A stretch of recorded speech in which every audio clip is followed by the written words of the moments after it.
Bismillahirrahmanirrahim. Assalamualaikum warahmatullahi wabarakatuh.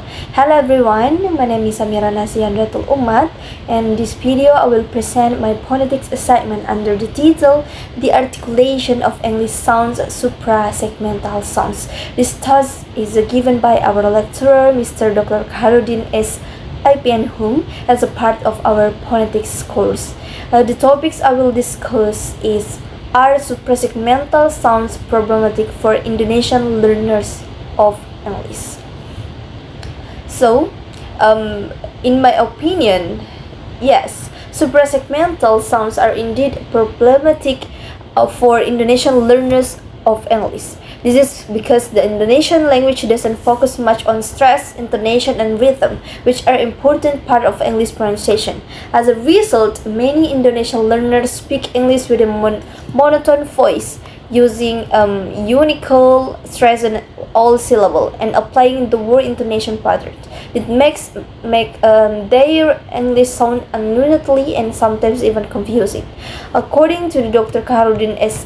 IPM Hum, this is a common problem.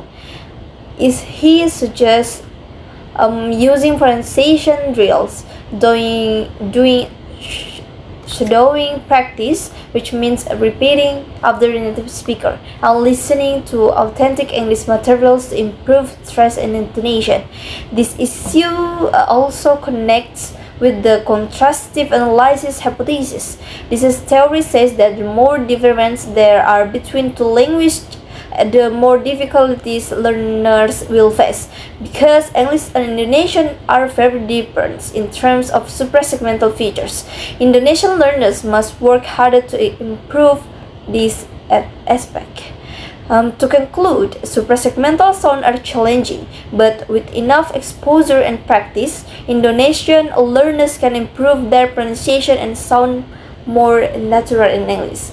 So thank you very much for watching this video. Wassalamualaikum warahmatullahi wabarakatuh.